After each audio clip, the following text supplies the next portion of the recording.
Just a quick context before we talk about the relevance of IoT and the significance of it in the marketplace. So one of the fundamental things that we were looking at was what was the big difference between the discussion today and what it was maybe over the many years. Right? This is not the first time we're discussing IoT, possibly not the last time. And one of the big differences that we found is that over the years, till potentially 2021, when we discussed anything to do with digital, anything to do with IoT, anything to do with smart manufacturing, was with the consistency of operating models. So we exactly knew what the objectives were. As CEOs and as supply chain leaders, we knew that our primary objective was optimize cost to serve, build in a fair degree of visibility into the value chain, and therefore be competitive in the marketplace. So the objectives were pretty clear. And therefore came the challenges. The challenge was that, the first challenge was that we never could articulate an absolute business case. In many cases it was for tomorrow rather than for today. And therefore, the boards had a very different view when they started thinking about digital interventions. And it was more around peer pressures that most people did it rather than around shared business cases. Whereas if you look at the last couple of years, and that's why I think a lot of us in the room to talk about it and also discuss about, and you would have seen from Ivan about what the sessions are. And when I read that, I thought the sessions were very apt.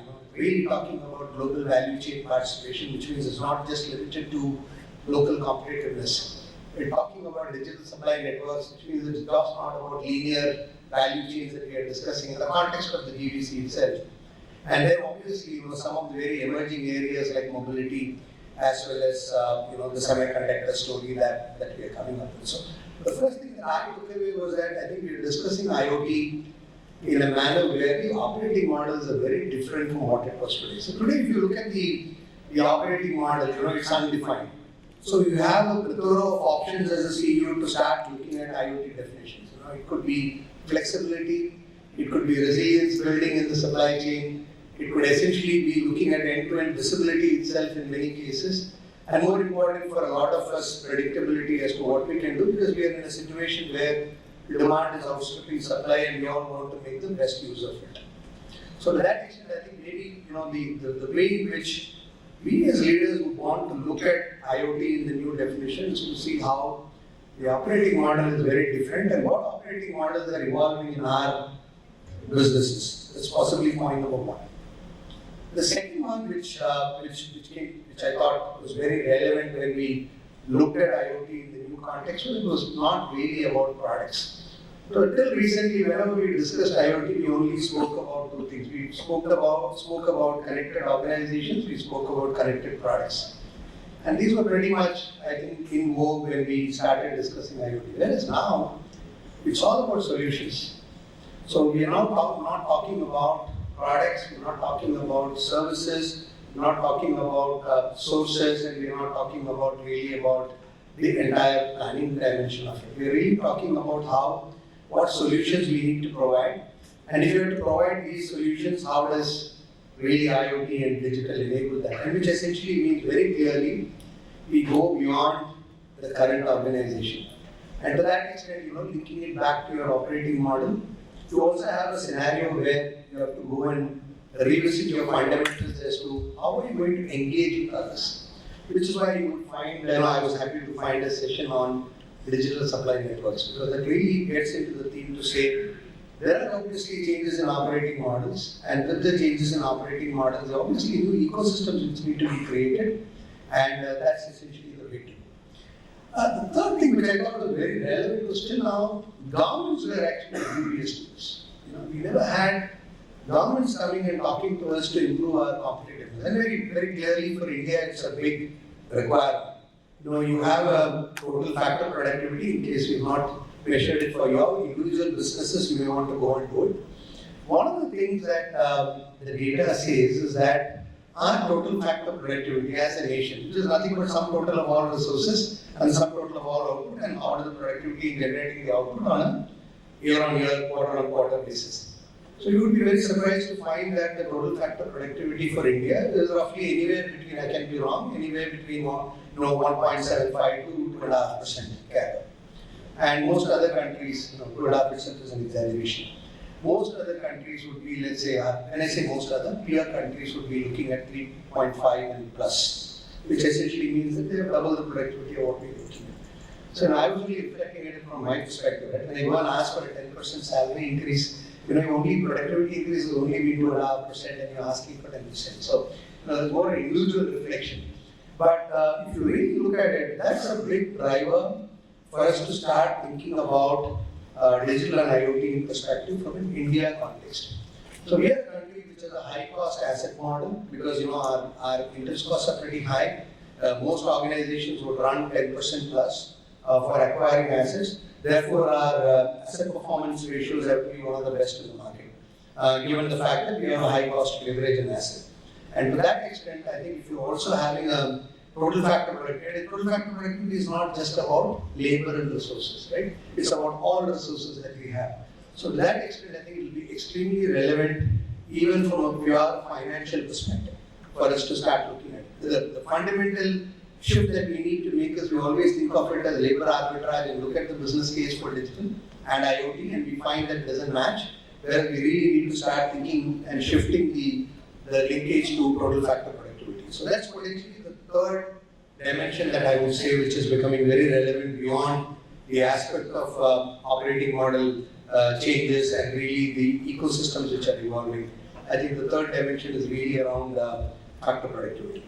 The fourth one, which is possibly something which is outside our control, but which really requires us to focus on this, is around the new alliances which are getting formed at a geopolitical level.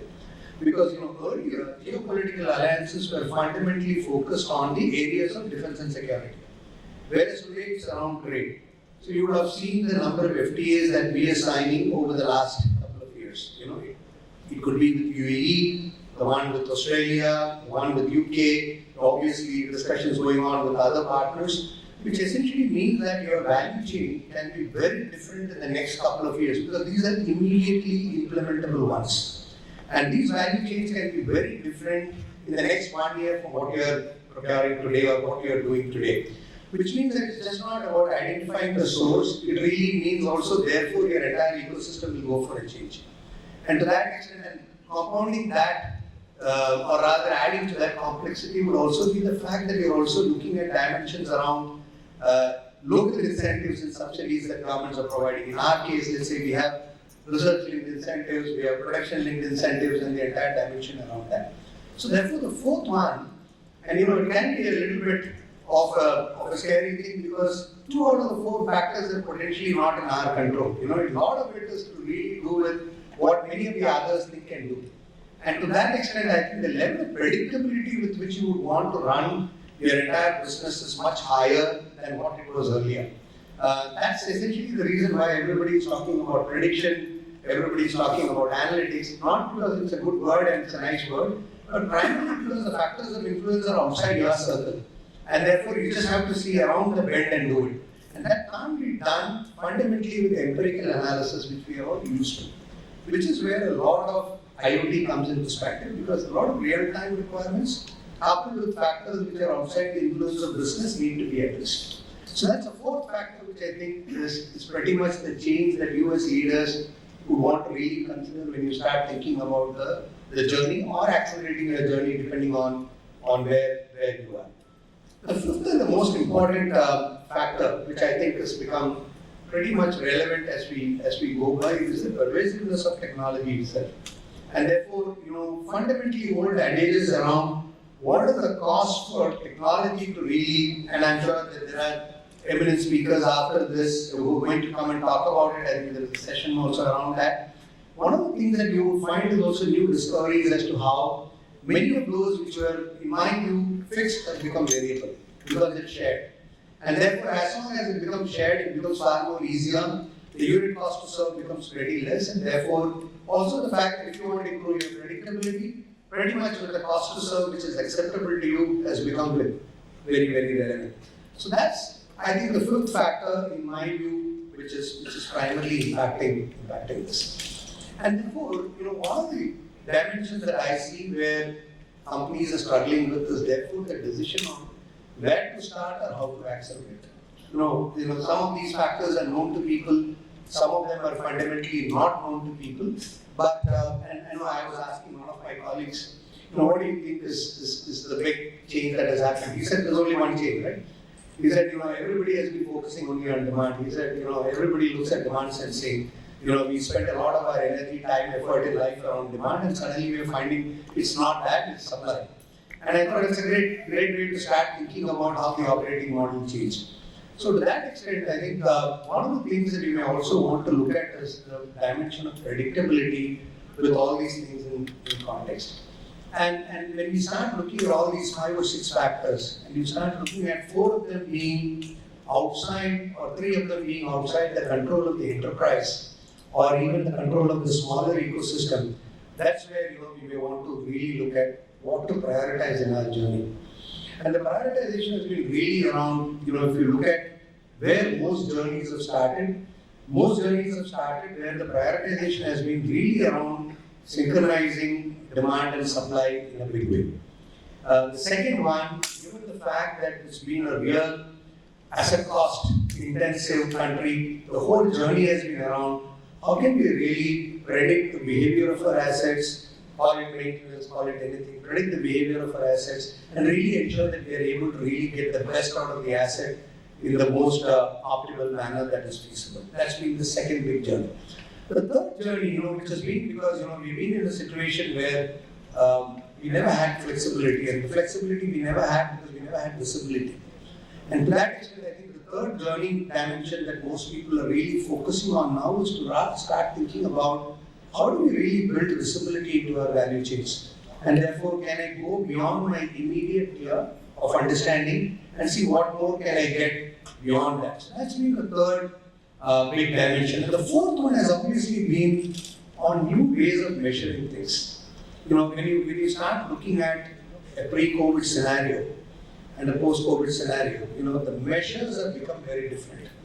Simple things, right? In the post-COVID scenario or in the COVID scenario, many people started fundamentally understanding what COVID fatality rates were and what not factors were.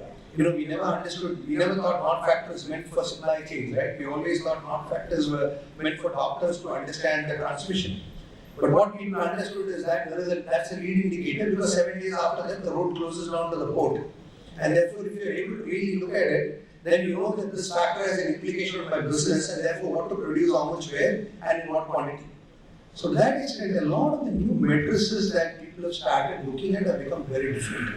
So in your context, you want to really look at these 3-4 factors, really look at dimensions of visibility, dimensions of flexibility, really understand the new matrices of measurement that you would want to focus on. And fundamentally, with all these things, what the operating model definition is for the business. I think the way you're currently looking at the operating model from a product perspective could be very different from what people would look at from a solutions perspective, and therefore the entire paradigm changes. So to that extent, I would urge all of you to really look at IoT in the new paradigm and in the new context. And I think, as Ivan rightly said, which is where I think it's more about engines for tomorrow. So the 4 or 5 big factors have a lot of resultant engines to drive behaviors as well as actions for companies.